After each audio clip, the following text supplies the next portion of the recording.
If we were living in some freaking utopia where we didn't have a homeless crisis, we didn't have a drug crisis, we didn't have a crime crisis, our police departments were staffed appropriately, our fire departments were staffed appropriately, the roads were wonderful, there wasn't congestion, public transit was great. If we had all of that, then I might feel differently. Like, wow, that is a government that is firing on all cylinders. When we give them a dollar, they make that dollar stretch. They use that dollar for things that we need. But that's not the position that we're in. This segment is brought to you by Eastside Weight Loss Clinic. Sick of fad diets that work for a couple months and then you gain all the weight back? Well, I'm down 37 pounds on the Eastside Weight Loss Clinic program, and I've kept that weight off for more than a year. Schedule your free 15-minute consultation today at eastsideweightlossclinic.com. Our state government has more money than they know what to do with. And I would argue that some of the counties in our state also have more money than they know what to do with.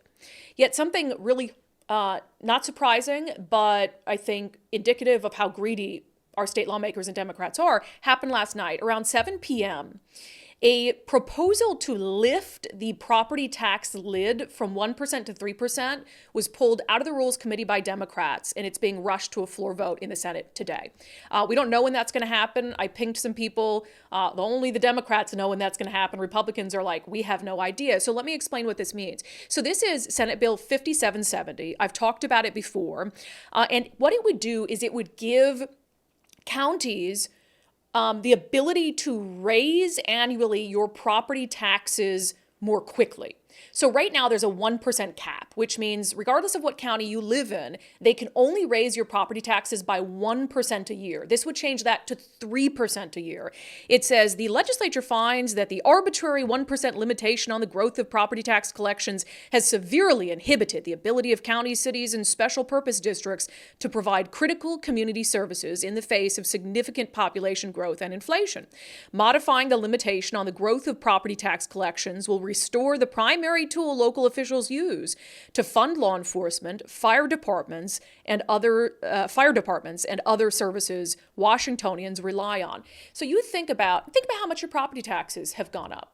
I mean, just by the value of your home. And I mean, obviously for homeowners, they see the value of their home going up and they're like, great. But also along with that, the taxes assessed on the value of your home also go up. You think of all the ways that they're coming after you to increase your taxes because you are a homeowner. And now Democrats want to, and by the way, why are they doing this? Let's get to this first, actually, the history of this. So Washingtonians have been very clear. They don't like property tax increases when it's been asked of them on the ballot.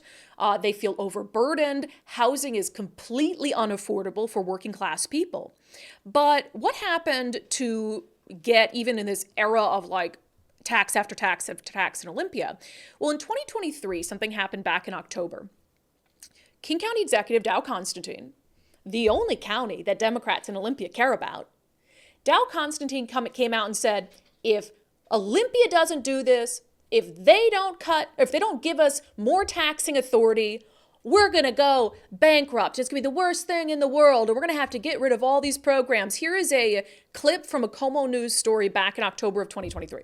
We're told cuts to services such as public health, the county legal system, and elections workers are coming next year without a change in the state law to allow King County to boost property taxes. Yeah, the headline on the Como story, King County warns of dramatic fiscal situation if cap on property taxes doesn't change. A county with again, more money than they know what to do with if they didn't squander their money on dumb things like DEI initiatives and homelessness response programs that do not work. So Dow Constantine comes out and warns just in October of a dramatic fiscal situation. Oh, public health? I'm going to have to cut that. Elections workers? Oh, going to have to cut that. All the little trigger words, unless we're given the authority by Democrats in Olympia to raise our property taxes at a faster rate. So what do? Of course, this is the priority of Democrats in Olympia, which is wild. So this happens last night. Republicans realize that's been pulled out of Rules Committee, and they're going to put this thing to a vote quickly. They're fast tracking this. And so I'll give Republicans credit. Overnight, they cobbled together a pretty big press conference this morning where they had community members, they had some trade groups, they had Republican lawmakers who came out to tell people, hey, this is what's going on and here's why it's bad. So this is Senate Republican leader John Braun. People have been overwhelming on this issue. You can go all the way back to 1997 with Initiative 747. You can go back to 2007 when the state Supreme Court overruled that initiative, and we were set to have no limits on property taxes again, and there was nearly a public uprising to the point where then a Democratic-led legislature and a Democratic governor, Governor Gregoire, called a special session, came in here and overwhelmingly approved this limit. They've done this, and we support this because the people support it. They've been very, very clear that they want this limitation on local government. Yeah, but I think it's pretty clear that when you have one party in control that feels increasingly emboldened, like they can do whatever they want, they don't care if the people support it or not. I mean, that's really the point to them. And you see that in the timing of this. Again, I go back to those 6 initiatives. 3 of them are anti-tax initiatives. Collectively, all of the initiatives which seek to undo Democratic policies got 2.6 million signatures, representing more than 800,000 Washingtonians. So at a time where you have this overwhelming demand, especially on the issues driven by people's pocketbooks, where they're feeling stretched thin. So at that time, you have 2 initiatives that would seek to repeal taxes. You're going to push through a major new taxing authority? At a time when a key issue Democrats are talking about is affordable housing? You're going to push through a new taxing authority that is going to make home ownership less affordable and price some people out entirely? Someone help me understand how this makes any sense. And at the same time, you have more money than you know what to do with from all the new taxes you've put through over the last couple years. When is enough? When is it enough for Democratic voters? When is it enough for people who say, oh, that feels good, that feels good. You say you want to fund that, I'm just going to sign off on it, keep signing off on it, keep signing off on it. When is it enough? Senator Braun went on to talk about this issue of the timing of it with all these other pressures that Washingtonians are under financially. We just keep layering on one more thing after another. And this one is worse than most because, as I said earlier, it grows. And this ends up being, after 10 years, about a $6 billion tax increase.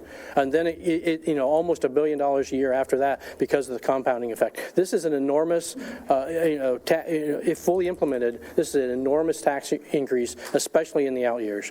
And I don't think there's any question. People are having trouble affording to live here right now. You have people who could just barely make it 6 months ago, and probably have even gotten a raise in the last 6 months and can't make it today.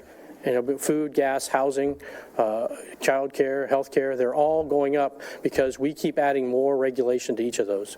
Yeah, and I go back to something I've said before, which is like, taxes are higher than ever. We've got this bloated budget that has doubled in recent years. Our salaries, your salaries haven't doubled. But what do we got for that? If we were living in some freaking utopia where we didn't have a homeless crisis, we didn't have a drug crisis, we didn't have a crime crisis, our police departments were staffed appropriately, our fire departments were staffed appropriately, the roads were wonderful, there wasn't congestion, public transit was great. If we had all of that, then I might feel differently. Like, wow, that is a government that is firing on all cylinders. When we give them $1, they make that dollar stretch. They use that dollar for things that we need. But that's not the position that we're in. We keep shoveling money toward them, some of us willingly, some of us go kicking and screaming, and we don't get what we want. And then they just waste it. They might as well light it on fire. And now they want to give every county in the state the ability to tax people more. I was having this conversation with Bruce Dammeier. I don't even know if this was it was just a chat we were having about when Dow Constantine said, we're in a dire fiscal situation if you don't do this. Bruce Dammeier was saying to me, we're just fine. Like, how are we just fine down here? And in King County, they're saying it's a dire financial situation if you don't give them the authority to tax more. So there are some counties, like under Bruce Dammeier, I don't think Bruce Dammeier is going to be in there like, yeah, we can lift the property tax lid. We have the authority to do this. Let's jack it up. Because he understands fiscal restraint and responsibility. And if we don't need to take it from people, we don't take it from people. King County has no such restraint. They will come up with ways to spend money. They just want to get the money from you. More on the housing affordability front, a woman named Christina Janis spoke. She's a realtor and she's a member of the Building Industry Association of Washington. And she talked about the real struggle in attaining home ownership and also mentioned the challenge for veterans. My husband is a disabled veteran. We've used our VA benefit. I work with new construction in Lacey Side, which usually is a benefactor of JBLM. We haven't seen VA loans because the affordability of a VA loan is, well, mortgage payments, period, offset. So that BAH that those soldiers are collecting do not pay for their mortgage, not even cutting it in half on some of those soldiers. So I've seen, and that hurts my heart. I mean, these people are out there on the front lines. I think at least we can do is provide them safe and affordable housing. I don't think that's too much to ask for. So I think the affordability in general, I mean, and we're also dealing with inflation and all these other like interest rates. Interest rates have locked people in. People aren't moving. That's why supply and demand. Our inventory is still low, and we don't have who's going to sell if they've got a 2.75 mortgage, and right now we're sitting at 6.3. So you've got those discussions at play too, but it just breaks down to affordability, and we just have that. I don't even like to use the word affordability anymore. I like attainability, because it's not even attainable anymore. Yeah. So I don't want to hear jack from Democrats about, oh, affordable housing. We need more money for affordable housing to make housing more affordable, while you are making it so unaffordable for people. And it's there in black and white through the regulations that you're imposing, through taxes, etc. I don't want to hear jack from Democrats moving forward about affordable housing. They're completely disingenuous on that issue. And I also don't want to hear jack from Democrats moving forward about how they're the party that cares about the middle class. You don't care about the middle class. You have a governor who won't even admit that his Climate Commitment Act is hurting the middle class. Will not even acknowledge that it's to blame for raising gas prices, even though his own staff said that's what it's designed to do, continues to lie about it. And Democrats, with the exception of maybe one, Senator Mark Mullet, who's admitted that, yes, that's increasing gas prices, Democrats cover for the governor on that. So you can't own your policies that impact the middle class. You don't actually want affordable housing. And you will continue to take and take and take and take from Washingtonians until somewhere along the line, I don't know when, they stand up to you and they say, okay, might not love Republicans, but Democrats ain't doing it, so let's just try something new.